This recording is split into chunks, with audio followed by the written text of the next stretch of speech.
Just so you know, in order to manage and oversee all of my accounts, I typically use Seeking Alpha.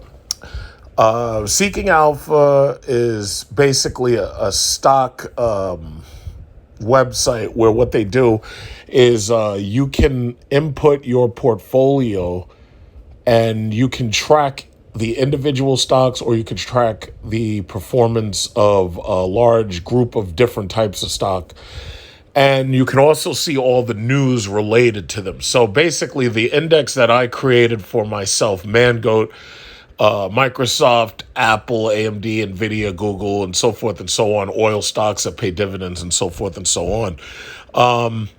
When you use this website, you can see all of the pertinent information that would help you just in case you want to make quick and sudden changes. And you can also see the news that is related to these stocks. Now, the reason why I use TD Ameritrade and I use Seeking Alpha, but I really use Seeking Alpha more. Seeking Alpha gives me a stock performance news brief every single morning. And you can also tune this so that you can see the performance of cryptocurrencies, which, me personally, I'm not interested in because they don't pay dividends. But just so that you see, here you can see that I have one for shit coins that I call them. And in the shitcoin holding, I don't actually, strangely enough, I don't have anything, which is weird because I thought I put some there, but let's see. You can see what's trending. You can see the news. If you want to see Bitcoin performance, if you want to see Ethereum performance, you can actually add those in. And it will absolutely send you reports and pertinent news every single morning. So basically, you can create as many portfolios on here as you want. And as you can see, it shows you a health score that lets you know how healthy your portfolio is. Right now, mine says 3.5. And it also shows you today's gain. Right now, it's 8:59 and the market hasn't opened yet. So it's saying that I'm down 1.83%. I believe that's because the tech sector, I think, has taken small losses here and there. As you can see, everything right now is in the red. August is notoriously bad typically for stocks. And this year, unlike many others, even though they released a jobs report and they claim that jobs are doing great, the reality is we already know that's not true. We know that the majority of these jobs that they claim are giving us a positive jobs report, we know that these jobs are basically reclaimed jobs from the pandemic. What we didn't see was a large number of brand new jobs. So, basically the entire market's down. We still have ongoing supply issues. We just passed the CHIPS Act because basically America is terrified that China is going to take over Taiwan. And if that happens, then Taiwan will, add to China's dominance of all chips being manufactured worldwide.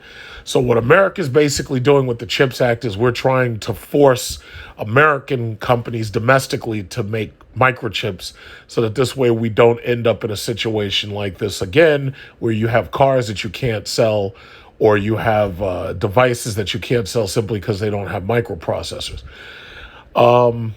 The same thing could possibly be said about Russia. America has tried to basically decouple itself from Russia through sanctions. And the thing about it is a lot of other companies, which I'm going to talk about probably later, a lot of other companies have moved out of Russia. There are a lot of countries that are suffering right now, specifically Sri Lanka and Bangladesh is the newest one. And they're having lots and lots of issues related to fuel supply. And that's all because of these sanctions. That's all because you don't have that cheap Russian oil just flowing freely. And as I expect, I believe Europe is going to probably end up freezing its ass off this summer.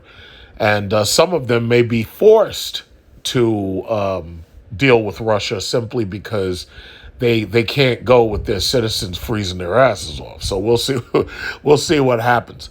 But yes, this is Seeking Alpha. You can download this on your iOS device. As you know, I don't use Android and Galaxy phones because those are for children, along with T-Mobile service and Cricket Wireless and whatnot. So yes, you can download this app. You can use this app to help you manage both your stocks and your cryptocurrencies, since most cryptocurrency sites don't allow you also to manage stocks unless you purchased it through them.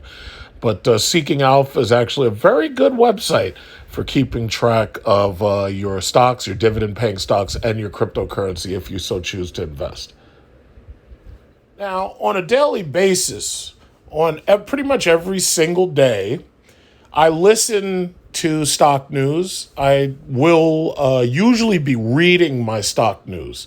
I like to read stuff because when you watch these people on television, the reality is, just like you've probably been explained that the weather reporters, these sexy ass women with big booties and high heels and everything, just like you were explained a long time ago, these people are not meteorologists. These people are actors. So what they got is they got this big booty chick like Demetria Obalor. She's got a big ass, and she's got thick thighs, and she's got some huge breasts, and she's got the high heels and whatnot on, and she's giving you the news, she's giving you the weather. Reality is she doesn't know shit about the weather. She's not a meteorologist. She's not a satellite, so she doesn't know nothing about the weather. She reads whatever they tell her to read. ESPN's doing the same thing. They getting these big booty chicks. They got these sexy ass Mexican women and whatnot, and they're telling you what you don't even give a shit what they talking about. Like, it's so funny. Nobody watches WNBA, and that's pretty much we can prove that just by using the viewership. So, what these special interest groups are trying to do is they'll be like, hey, yeah, well, if they made as much as the NBA, they wouldn't have to go to Russia to play. But the reality is, ain't nobody watching that shit. So my recommendation is, instead of you putting these women on there that don't really look like women and they're built like men, and the men don't watch, and that's the reason why NBA gets more viewership, because the men don't watch and the women don't watch either. What you need to do is you need to put really sexy women on there and have them explain to us what's going on, because no matter what they're talking about, their viewership will be through the fucking roof. And that's just the truth.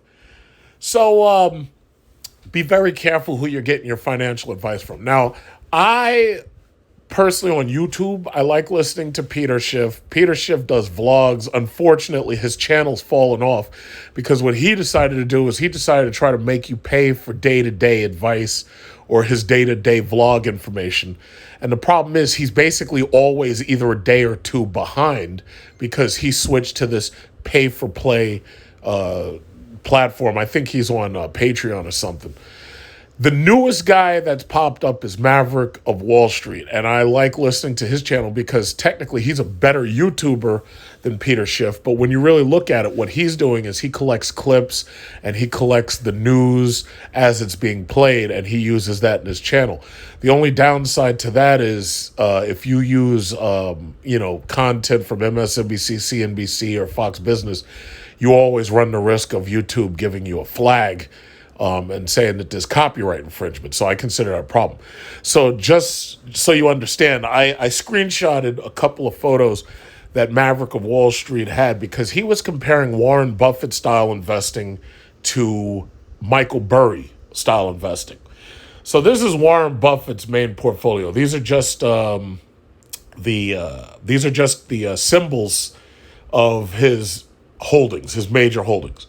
Now here, what you can see is his actual portfolio.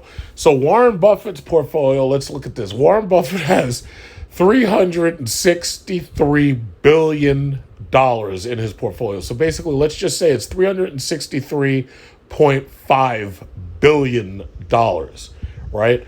And this is as of March 2022. So it may have decreased a little bit, but when you got $363 billion, it really don't decrease by that much. In fact, as you can see, Warren Buffett's portfolio is 42, almost 43% Apple. After that, he's Bank of America at 11.45%. And then after that, American Express. And then after that, you see Chevron. And then after that, you see Coca-Cola. And from what I know, the bulk of his portfolio is Apple, and he owns 890,000 shares. I'm sorry, 890 million shares. I'm sorry, I have to look at the last three digits. So you can see this for yourself. This is Warren Buffett. This is why this man is rich, right? Now, the question was whether or not Warren Buffett style investing makes more sense than the newer styles of investing, which focus on usually options trading or focus on going after growth stocks over value stocks. Warren Buffett specifically focuses on value stocks, specifically those that pay dividends, right? And pretty much everything that he's involved in is a popular company that we all recognize, and it also pays a dividend. Now, me personally, I like to invest in the dividend-paying companies because as long as a company is paying a dividend, for the most part, that means that company must be earning enough profit in order to pay that dividend. And if the company's earning profit, that means that it's a worthwhile company. Now, I know a lot of these anti-capitalist, these neo-socialist people don't seem to believe in profit, but the reality is they don't own businesses, they don't run businesses, and they don't know shit about business. The reality is a dividend is paid by a company from its profit. Now, there are some companies that choose not to pay a dividend and they would rather hold on to the cash in order to make acquisitions, to expand, or because they think that they'd be better managing the money than the consumer. Tesla comes to mind. For example, Tesla, which is mostly government funded since Elon Musk is a corporate welfare baby. The reality is Tesla is doing another stock split. And I told you about the stock split back when it was 5-1. If you bought in when I told you about the Tesla stock split, that was back in 2020, you should be up considerably because after Tesla did that split, they actually rose 80%. I think it was more like 81 or 82%. So if you have money in Tesla, chances are you're in the green. They're about to do a 3-for-1 split, and the stock has been steadily rising from the low of like somewhere around $650 during the economic uncertainty with over the last couple of months due to Russia versus Ukraine. So the thing to me is, it's like I personally like Warren Buffett style investing, buying dividend paying stocks in value stocks. I like that. But there are some people who complain that it's too slow. Now, me personally, I got 10 more years in this fucking system. After 10 years, I'm retiring. I'm just going to disappear with my pension. I'm just going to disappear with my Social Security. You're going to find me on some tropical island with some young girl just serving me buko juice. You're probably never going to hear from me again. I might do YouTube videos just to come on and brag and show you these young chicks around me who are serving me pineapple coladas and whatnot. But the bottom line is, it's like I got about 10 years left in this bullshit. So there's certain things that I absolutely have to do. First of all, I have to secure my pension by adding as much to it as possible and making sure that the payout is going to be nice. Then I have to make sure that I live long enough to collect Social Security. And then I also have to make sure that, my dividend paying stocks are high enough, like I have enough shares to make sure that I'm constantly earning that decent dividend so that every now and then I'm getting 2, 3, 4, possibly even, maybe even up to $10,000 a year. Now, Warren Buffett, this guy's making millions and millions of dollars off of dividends. So, I wish I could be like that, but this guy's got like damn near, he's got almost like damn near 400, 400 million? No, I'm sorry. He's damn near 400 billion. My fault. So my thing is, I'm nowhere near that, but hell, if If I'm just bringing in, even if I was only bringing in $3,000 a month, I'd be able to retire and never work a day in my life. And I'd be on some tropical island in the Philippines or some poor island. Not really poor, but you get my drift, like an island where it's very cheap to live. And I'd have me a little condo, maybe $500 a month. And if I'm bringing in $3,000 a month, oh shit, I could easily live. I mean, fuck, $500, $600 a month for a condo. And I own one condo, but what if I want to live on the beach somewhere not near the city, like Metro Manila?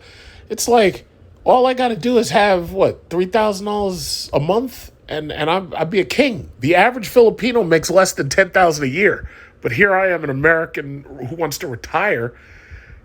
I mean, $3,000 a month, man? I'd be living like a goddamn king.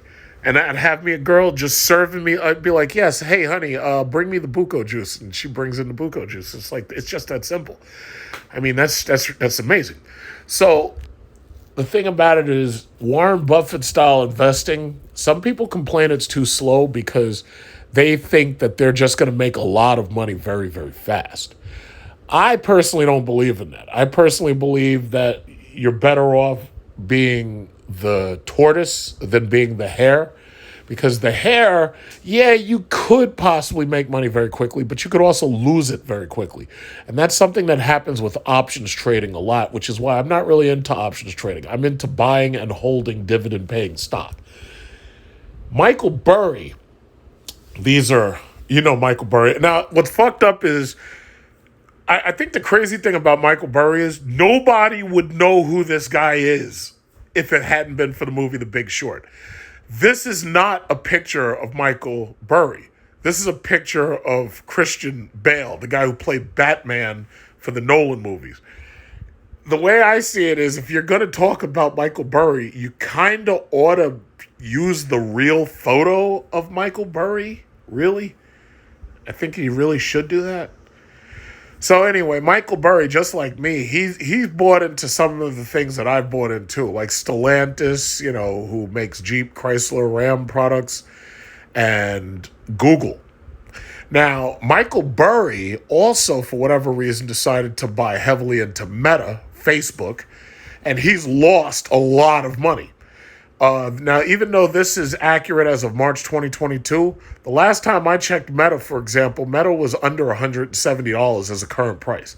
So as you can see, Michael Burry's portfolio is only worth $165 million or $165.4 million, right?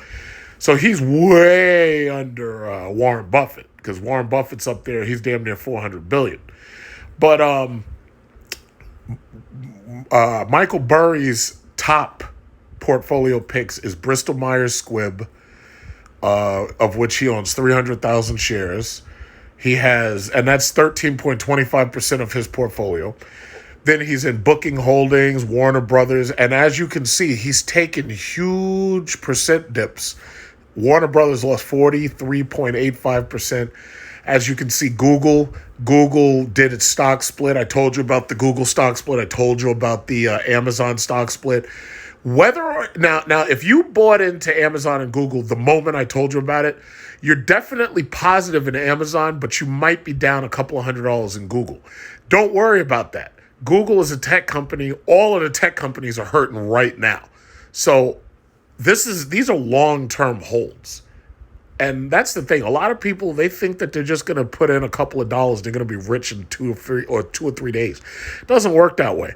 Even with cryptocurrency, as you can see, it doesn't work that way. Remember, I want you to just have a prayer for all of the dumbasses who decided that when Bitcoin was $50,000 and $60,000 or $68,000 and they thought it was going to $100,000. I want you to say a prayer for all those people who bought in above $30,000. Even today, Bitcoin is only 23,000 right now. And they've lost 60% of whatever they put in. So that's like you put in $1 and all you get back is 40 cents. And the market conditions required for crypto to rise don't exist anymore. People aren't sitting at home, not gambling. They don't have their stimmy checks no more. The welfare stopped. It turned it off at the tap. gasoline and energy and oil and food are costing you so much money, you ain't got no disposable income. So the market conditions required for cryptocurrency to go to the moon, those market conditions don't exist anymore. The Federal Reserve raised interest rates. Money's not cheap anymore. You can't borrow on margin easily because money's not cheap. You're going to pay high interest rates. It's not 0%. So the market conditions required for some of these stocks, it's just not there anymore. Peloton, for example. Peloton. These people put a freaking iPad on an exercise bike, and they trying to charge you $7,000 for it. I'm like, you got to be like, who would have ever thought that was a stable business model? It doesn't make sense. But the thing about it is, certain stocks and certain assets, those are considered growth stocks and growth assets. Those things can grow very quickly because of certain economic conditions, but those don't have as much value behind it. He bought into Stellantis. It says 5.9% of his portfolio. He has 600,000 shares. But the thing about it is, another thing, when you compare Michael Burry and you compare Warren Buffett, the thing that you got to understand is these people are rich. These people aren't rich because of stock. These people are rich. Like, Warren Buffett made a lot of money, but he has a company behind him. He's got Berkshire Hathaway. And if you look at Berkshire Hathaway has actually underperformed, partially because, the investment into it. A lot of people pull their money out when they need money. And because of the way this market is looking right now, a lot of people have pulled out of a lot of things. For example, some of these companies like Netflix, even Warner Brothers, Paramount, it's like people are dialing back how much money they're spending in these services because they just don't have extra. They don't have disposable income. It was one thing when you were staying home and you were working from home and you didn't have to go to the office every day and you were home bored, so you're gambling on the internet. No, those days are pretty much done. By the end of this year, and definitely by this time next year, anybody who's doing that, remote work, most of these people are going to be back in the office one way or another. Because if they don't go back to the office, they're going to get fired. They're going to lose their jobs. And you heard about layoff fears. You heard a lot of people are possibly going to get laid off. We are currently coming into the middle of August, and soon we'll be entering the holiday season. You're going to see the Labor Day sales. You're going to see the Black Friday sales. You're going to see Christmas sales. Here's the problem, though. A lot of the manufacturing and a lot of the supply shortages are going to make it so that some things that normally would have been purchasable won't be. And some things that people normally would have bought, they're not going to buy. Now, we don't know which way that's going to go, because anybody who tells you that they know what the holiday season is going to look like is lying to you. The one thing I can tell you is that most people are going to be spending their money on their credit cards. They're not going to be spending their money that cash because they ain't got it. They don't have that disposable income anymore. They're going to be spending so much money for everything else that they're just not going to have it. Food, energy, those things are sucking away these people's money. So this is the Michael Burry portfolio, the highlights, I should say. And as you can see, Michael Burry is down a lot. Now, while people want to compare these two people, see, Warren Buffett is the tortoise. Warren Buffett is focused on very slow growth and development. Michael Burry, he's more of a mathematician, and he's pointing out business models that aren't good based solely on mathematics. Like this, you're talking about a dude who's focused only on the debt the company holds, and he's focused on the fundamentals, and he's also he wants fast growth, but his growth is really coming because he's a hedge fund guy who's betting against the bad business model. So in my opinion, it's kind of hard to compare these two people. It's like, yeah, both of these dudes are rich. It's like if you had even $10 million, you'd never really need another dime. All you'd have to do, you could retire right now. These dudes, Michael Burry's got $165 million in his portfolio. Let me look at his portfolio. I could sell his Bristol Myers Squibb. I could drop all 300,000 shares right now, and I'd have $21 million or $22 million. His booking holdings. I could sell his Bristol Myers. If I had his portfolio and I had power over it right now, I could sell just those two stocks, the top two, and I'd have more money than like 99% of the human population that has ever existed. I'd have $30 million, close to $40 million. I mean, so these people ain't worried about, the red. Not unless it goes too red, but he's not worried about that. These people are rich. These people have more money than God, basically. So my thing is, it's like, yeah, you could compare their styles, but for the most part, these are not like Main Street investors. These are not regular guys. That's my point. The last thing I'm going to leave you with is just another look at my updated dividend earners list. There are many stocks that pay dividends, but these are my top stocks that pay dividends. Now, right now, this list has been sorted for the price. So the cheapest price of the cheapest dividend that I hold is Sirius XM Radio. As you can see, that is $6.59 right now. Right now, it is $9.26. As far as I know, the market is about to open at $9.30. And the numbers will start changing at that point. But for the most part, Sirius right now is $6.59. I took my Sirius stake back in like 2020 because I saw Warren Buffett take his Sirius stake. Then there's Ford. I've held Ford since 2008's financial crisis. When I saw Ford and GM begging Congress for money, I knew Ford was, because I saw Ford didn't actually take the bailout.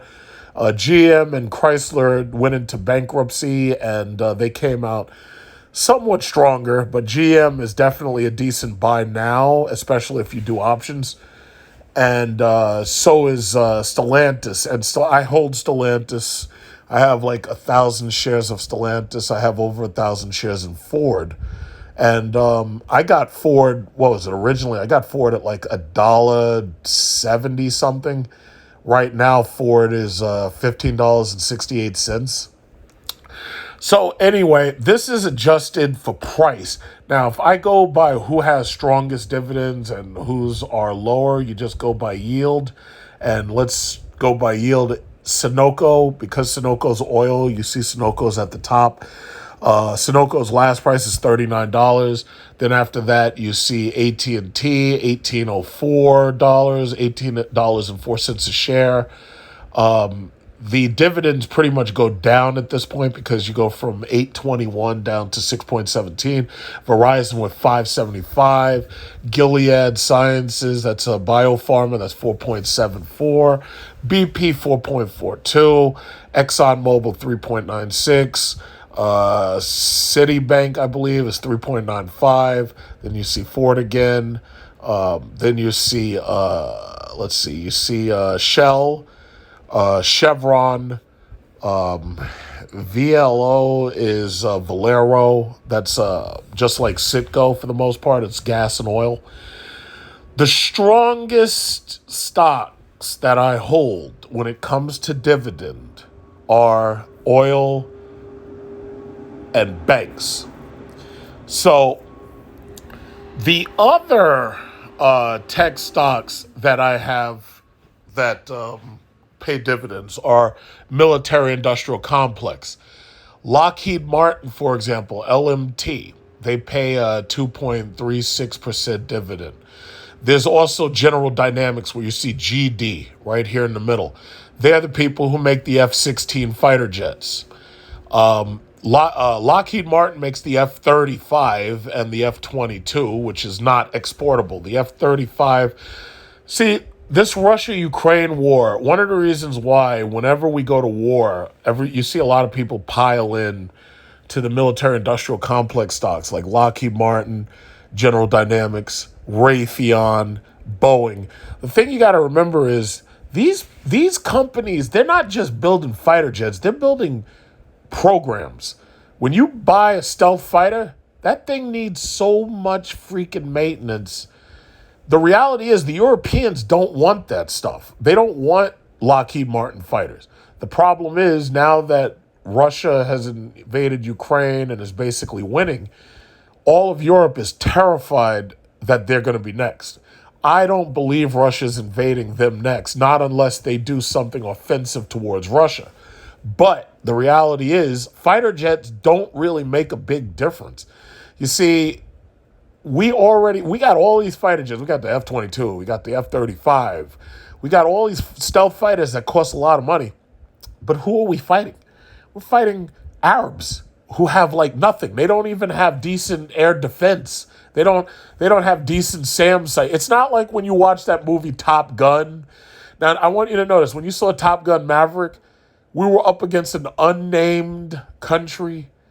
These people got air defense. These people have fifth generation fighters. There is no country that we're up against that has fifth generation fighters, anti-air defense, that doesn't have nuclear weapons. The only countries that come to mind that could be what the movie Top Gun Maverick showed was China or Russia. Nobody else has that combination of stuff. Here's the problem, though. If you go after one of these countries, you're going to end up in a nuclear war almost immediately. So my thing is, it's like they've got this fantasy that the military-industrial complex is kicking all this ass. Meanwhile, we haven't been in like a dogfight since like Vietnam. It's like the last time this country had like a air-to-air dogfight was like in the movie Top Gun 1. It's so crazy. But bottom line is Lockheed Martin is making their money. Boeing, Raytheon makes computers in the F-22 and the F-35. It's like, yeah, if you want to buy into those things, you can. It's just that unless you're really rich, it's like you can't buy enough of that stock where it actually makes sense to do it.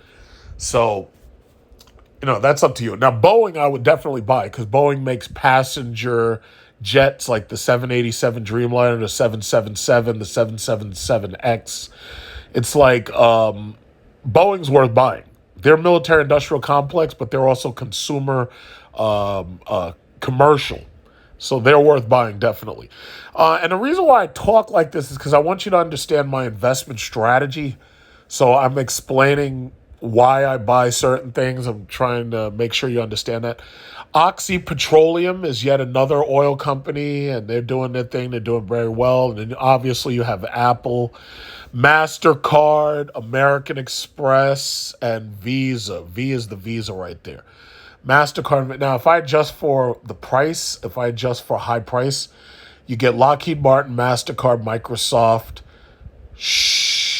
SHW, Sherwin-Williams. They make paint.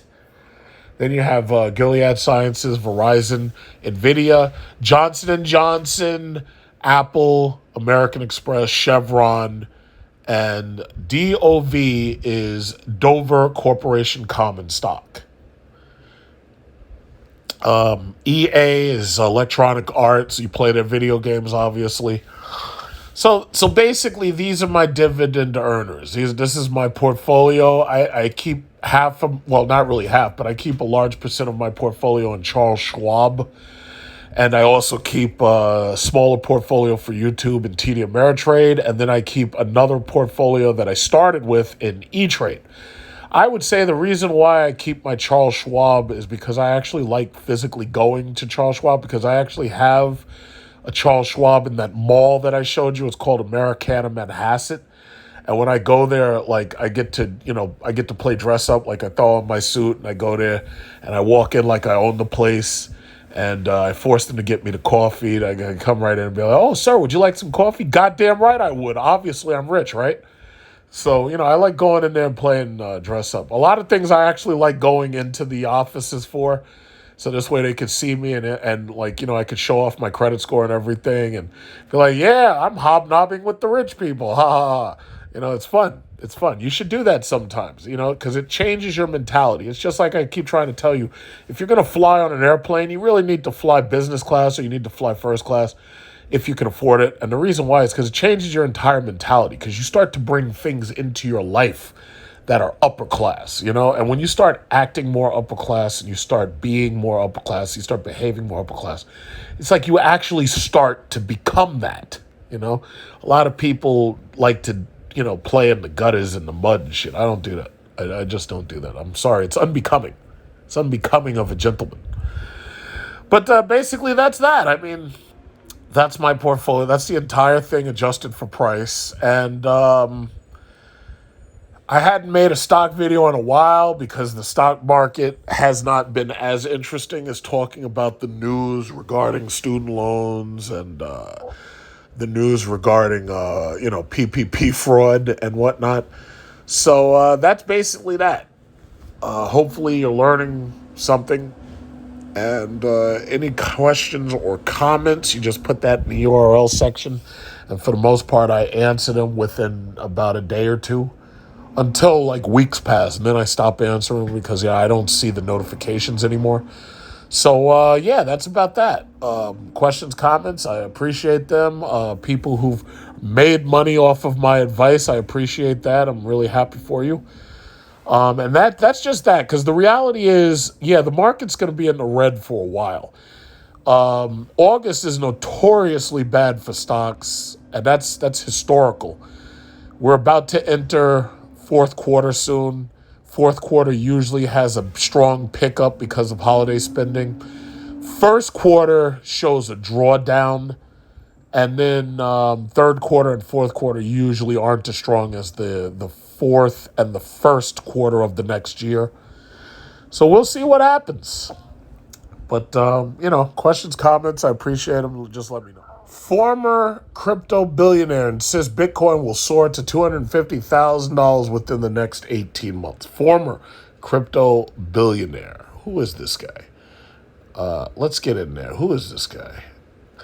So this guy is named Tim Draper, believes the cryptocurrency is primed for an epic turnaround. His billionaire status depends on it. Venture capitalist Tim Draper thinks cryptocurrency is going to go up more than tenfold by the end of 2023. He isn't the only crypto mogul whistling in the dark. During an interview with Forbes in January this year, the venture capitalist Tim Draper offered an ambitious prediction. Bitcoin would hit a whopping $250,000 within a year. At the time, Bitcoin was worth about $41,000. Well, Tim, I don't know if you've checked the Bitcoin data lately, but right now it's only worth $23,000. What happened to the rest of that money, huh? Yeah. This is the year it's going to happen, insisted Draper, who paid $18.7 million at a U.S. Marshal Service auction in 2014 for his stash. Around 30,000 Bitcoins. Yes, that's 623 per Bitcoin. By the end of this year or early next year, it's going to happen. Suffice it to say, Draper's prediction isn't panning out. Ha! Bitcoin has lost more than half of its value since the start of the year, plunging from 47,000 on New Year's Day to around 20,000. He is one of four crypto moguls who are no longer billionaires. No longer billionaires. Thanks to the digital currency crash. But Draper isn't backing off. Reached over email, Draper reiterated his price target. I am more convinced than ever that it is happening. He said by late 2022 or early 2023. Let's see. Since early March, these 11 people, come on, get the fuck off the screen. These 11 people have lost the most money in crypto, an aggregate of $61 billion over the last 3 months. Only 7 are still billionaires.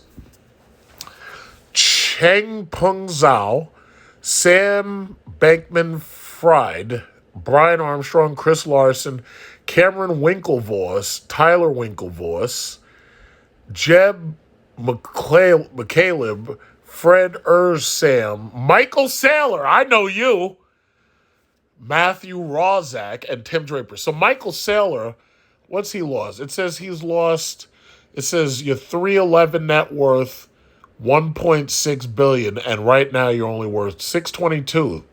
Net worth is 711 million.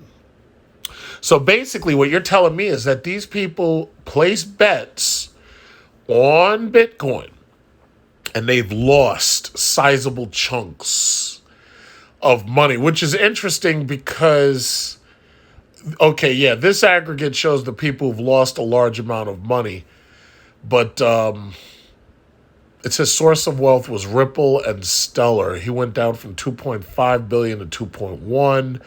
Michael Saylor, because of MicroStrategies, he went from 1.6 to 711. What is this? Chris Larson, Ripple, he lost 1.3 billion.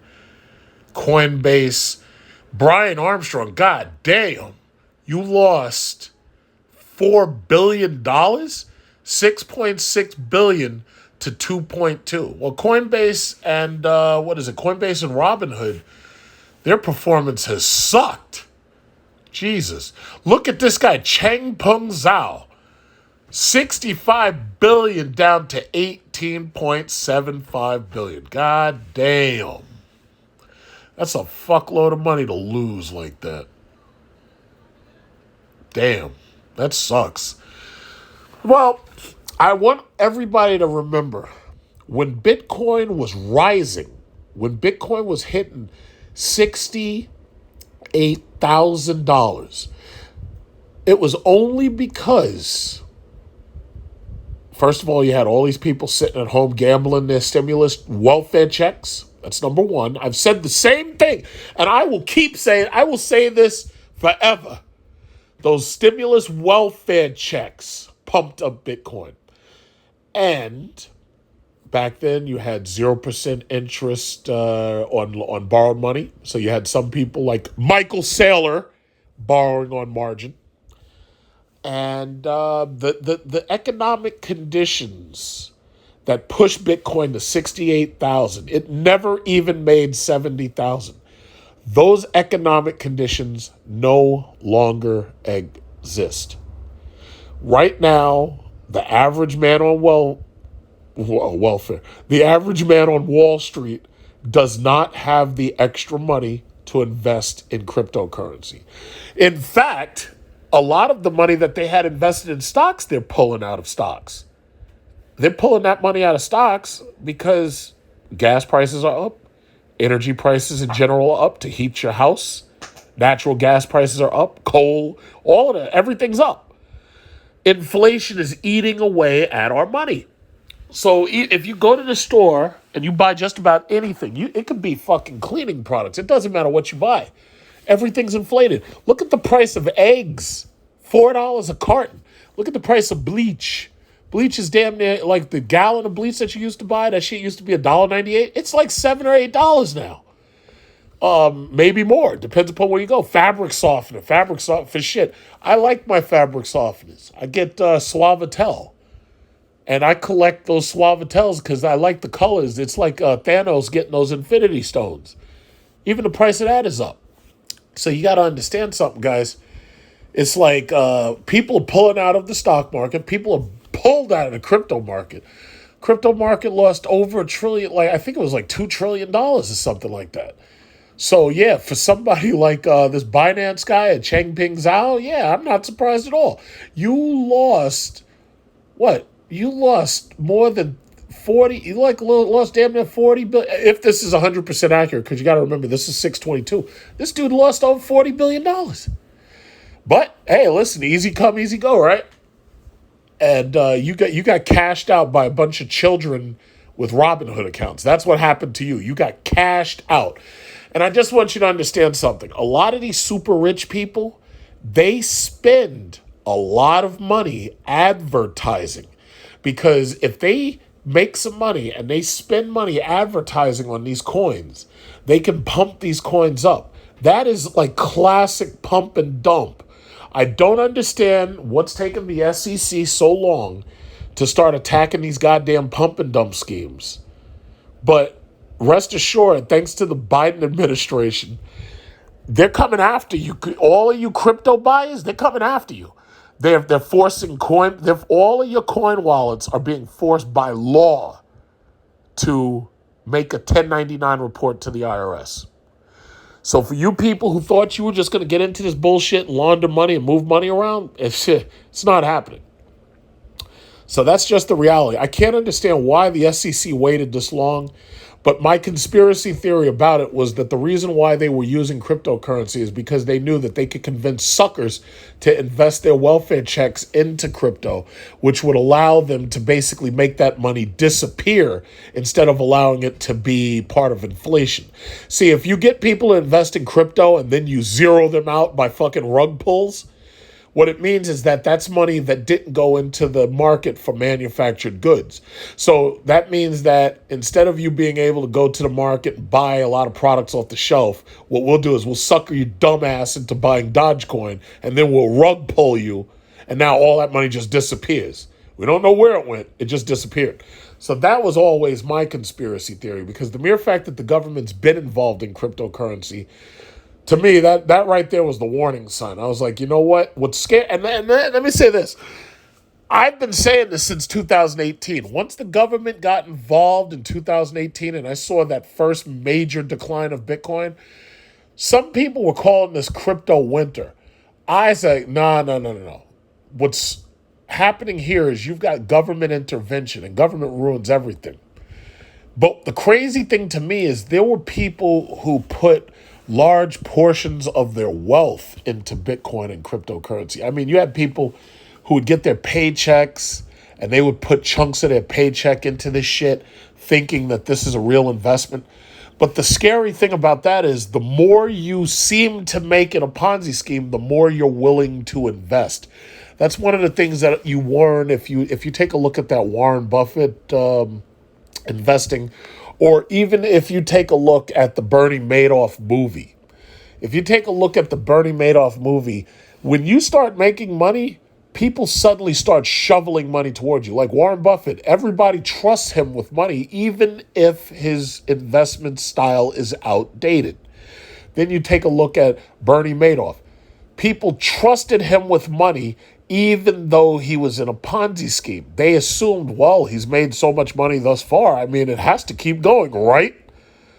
That's the fear that I have about basing decisions of future investment on previous performance.